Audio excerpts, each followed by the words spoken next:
Hey guys, welcome back to Dirt and Pavement. Today we'll continue work on the 504. I had to take a little hiatus from it. I had other projects to work on, but we're back to working on the 504 here. And I'm gonna finish taking apart the engine.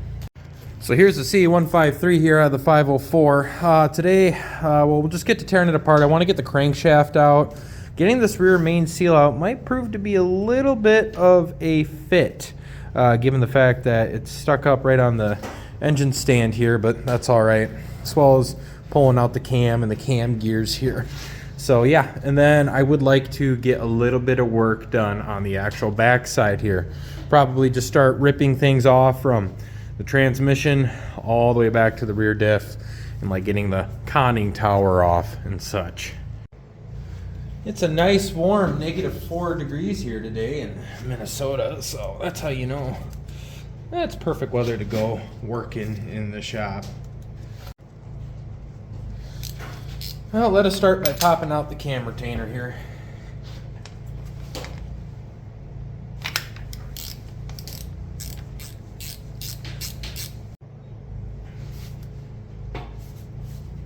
Ah, shoot, I forgot about that.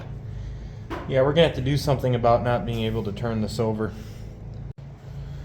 I think I could take this crank out without getting that cam out of there. So first, let's just get this guy pulled.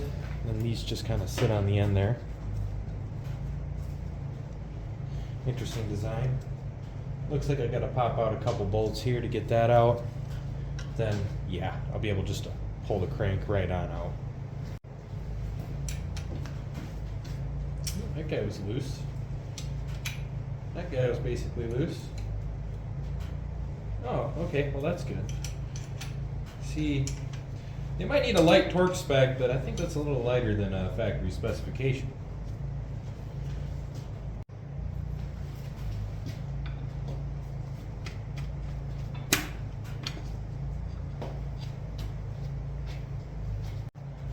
Now, of course, when doing this, I would like to take off the rear main seal so I could just pull it on out. However, I can't really do that right now because, well, this is all blocked up by the stand, and I don't really need to worry about that if I could just pull it out a different way. And so far, it looks like I totally can here. And I'm just gonna pop these mains on out, and then I'll just kind of shimmy it to the right because I think I'll have a little bit of wiggle room there.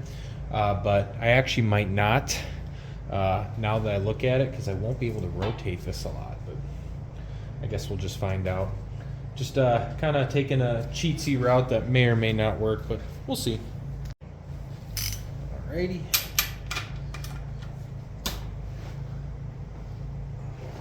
I think I'm going to grab my breaker bar for this one.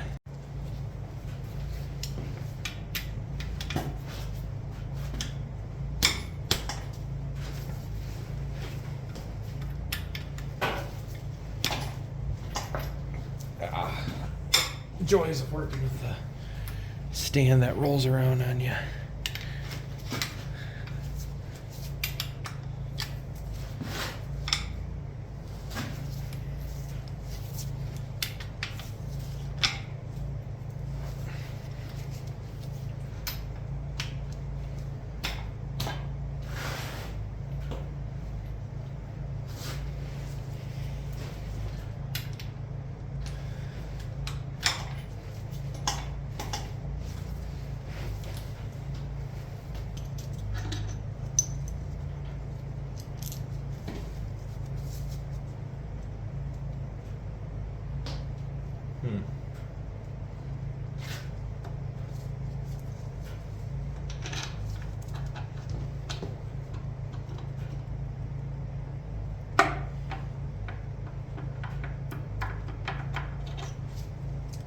See. So I believe this back one right here is the one with the thrust bearings, and unfortunately it looks like the rear main seal is blocking it from coming out. So I am going to have to try and figure out a way here, the little time that I got, to try and get this fella to come on off back here. I could probably just slide it back a little bit. And then that'll be able to push the seal back, and then I'll be able to pop that main up. Because really, at the end of the day, all I need is to just move the crank over just a little bit to get that dowel that's in the crank out of the engine stand, because in the middle of the engine stand there's a little hole there, and it's currently stuck in there, unfortunately.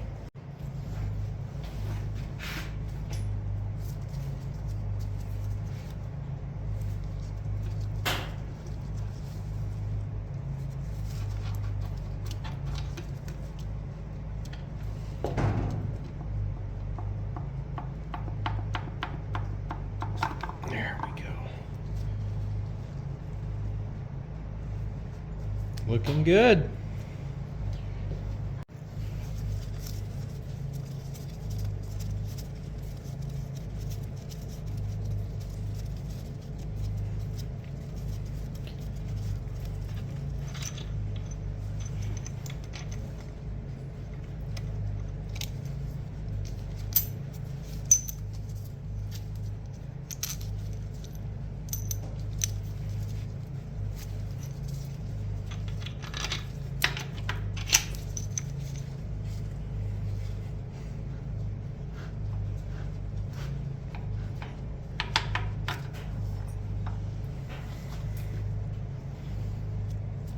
Not too bad.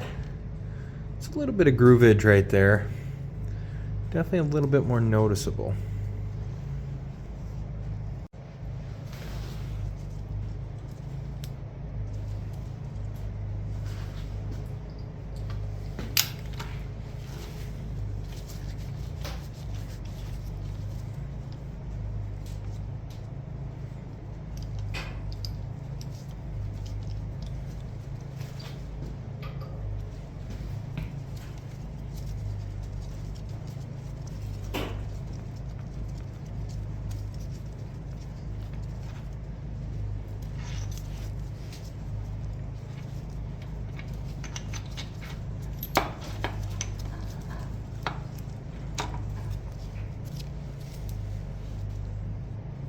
That one's feeling pretty good. Alrighty, I think I can pull you out now. If I can get this rear main to come out.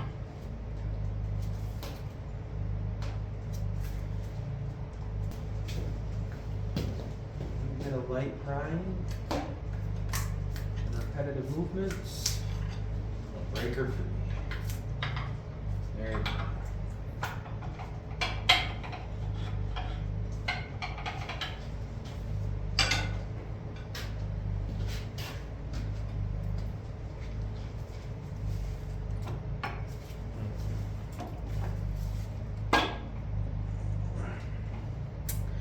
Nope, despite all my efforts, that dowel getting stuck inside the thingamabob here still just will not let me, even if I get a little bit of an angle and pull it out, enough room to really pull her out.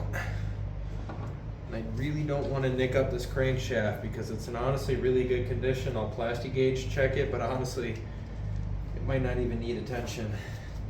Except for maybe the center main here, that might need a polish. So, shoot! All right, I'm gonna have to try and walk this over a little bit on the engine stand without it hopefully falling off. All right, so I backed the bolts on the engine stand out just a little bit, and I was just able to get that dowel to clear that surface there. Just barely. And it's a little bit of a tapered end too, so we might actually be able to kind of slip and finesse it a little bit.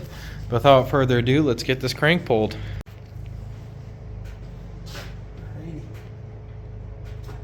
There we go, sweetheart. Now this is the part where I drop it and curse myself. Looks like the center main bearing came out, but we'll grab this guy right here. Don't look forward to when we work on the 1020 and these bearings are Babbitt. Nope, you could hear that bearing falling in the background. Interesting, so they have like a copper side to I'm assuming aid in the thrust, like that's the thrust washer itself. All right, we can get a better look at that cam too. The cam is camming, I can't concur. Looks like that one lobe right there, it's a little bit more sad than the others. That's very interesting too, because if you look at it, it doesn't really look like that lobe drives anything. Is it a lobe at all? Let's turn it here. Unless that like maybe drives some sort of oil pump or something. Yeah, it's definitely a lobe, but you can tell it's not really getting used because it has a more dirty surface. I really don't know what to tell you. Maybe it's like a balance thing. If you guys know what that lobe is for, drop in the comments below, because I guess I'll have to look back at this engine. It was more together, but I don't really think that was driving anything. Very interesting. Huh.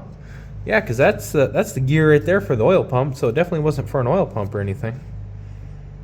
Huh, fascinating. Maybe it's a part that carries over from other Farmalls and it had a use and just more cheaper to produce more of the same thing than to make a whole new camshaft. And before we check out the crank, which we know is pretty much good, might as well pull out the camshaft.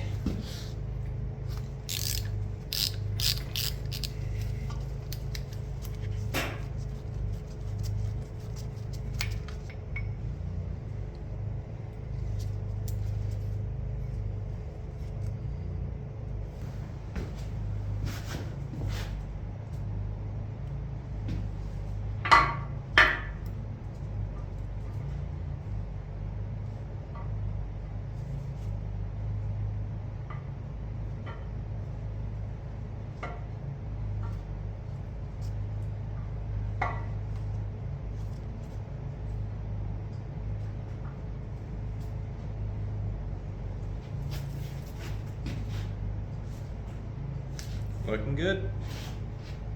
Now looking at the camshaft here, there was this little slit in here. Do you remember that weird washer we found in the other video? I wonder if that went there. I'm definitely going to have a gander at the parts manual, or the parts catalog for this, and see if, well, maybe that's where that went. Before we forget though, let's get these tappets pulled out too. Cylinder 1. Yeah, I'll do one cylinder at a time, or I'll screw myself up.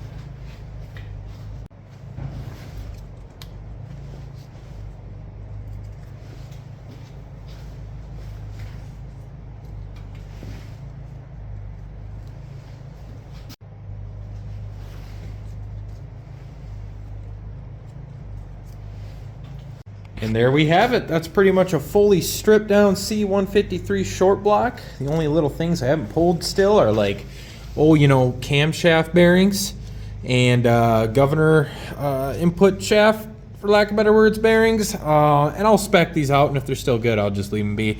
But yeah, I think this block is ready to just be pushed aside for now, get cleaned, and eventually painted. But walking over now to our hard work.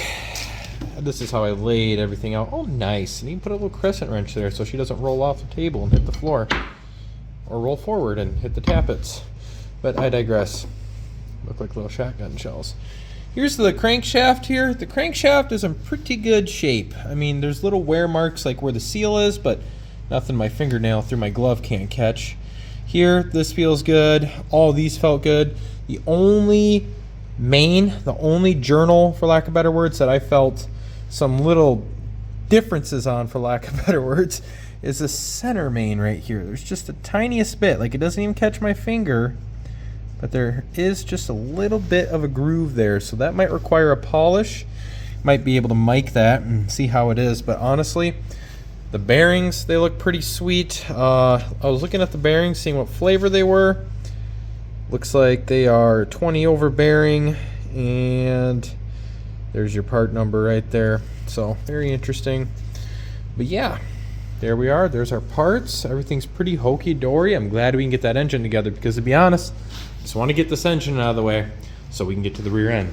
And also, one other thing I inspected was the rear main here, because these rear mains are prone to being very cruddy, for lack of better words, because they're just made out of a cheap pot metal.